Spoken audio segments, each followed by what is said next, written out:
2024 में लोकसभा चुनाव से पहले मोदी सरकार 2.0 का आखिरी कैबिनेट फेरबदल जल्द ही होने की संभावना है। सूत्रों के मुताबिक केंद्रीय मंत्रिमंडल में इसी महीने फेरबदल हो सकता है, जिसमें राज्यों के नेताओं को प्राथमिकता दी जा सकती है।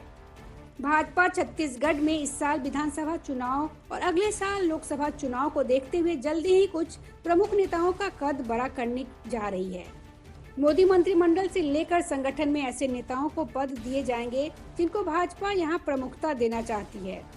पार्टी पहले ही ऐलान कर चुकी है कि किसी को मुख्यमंत्री के तौर पर पेश नहीं किया जाएगा, इसलिए भाजपा अपने नेताओं के ग्रुप के भरोसे चुनावी समर में उतरेगी। छत्तीसगढ़ में नवंबर-दिसंबर में विधानसभा चुनाव प्रस्तावित है। इसके बाद मई-जून 2024 में लोकसभा चुनाव होना है। इन दोनों चुनावों को देखते हुए भाजपा में तैयारियां तेज हो गई। मुख्यमंत्री भूपेश बघेल ओबीसी कुर्मी वर्ग से आते हैं, इसलिए भाजपा की सत्ता वापसी की रणनीति में ओबीसी फैक्टर महत्वपूर्ण होता जा रहा है। इसलिए केंद्रीय मंत्रिमंडल में दुर्ग के सांसद विजय बघेल को शामिल करने की संभावनाएं जताई गई है। पार्टी के रणनीतिकारों की सोच यह है कि राज्य के सांसद को केंद्रीय मंत्रिमंडल में जगह देने से उनका कद बड़ा हो जाएगा। विधानसभा चुनाव के संदर्भ में कुछ दिनों पहले ही प्रदेश अध्यक्ष की जिम्मेदारी अरुण साव को और नेता प्रतिपक्ष की जिम्मेदारी नारायण चंदेल को सौंपी गई है। भाजपा ने अपने प्रदेश प्रभारी को भी बदला है। डी पुरंदेश्वरी के स्थान पर ओम माथुर ने कमान संभाल ली है। अजय जामवाल को भी संगठन की जिम्मेदारी देकर यहां भेजा गया है। ऐसे संकेत मिल रहे हैं कि भाजपा की यह प्रक्रिया अभी जारी रहेगी।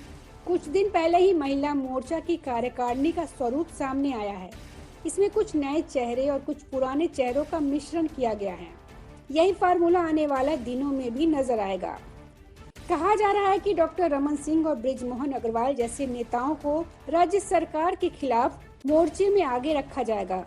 अगर विजय बघेल को केंद्रीय मंत्रिमंडल में जगह दी जाती है तो उनको भी राज्य में माहौल बनाने की जिम्मेदारी दी जाएगी।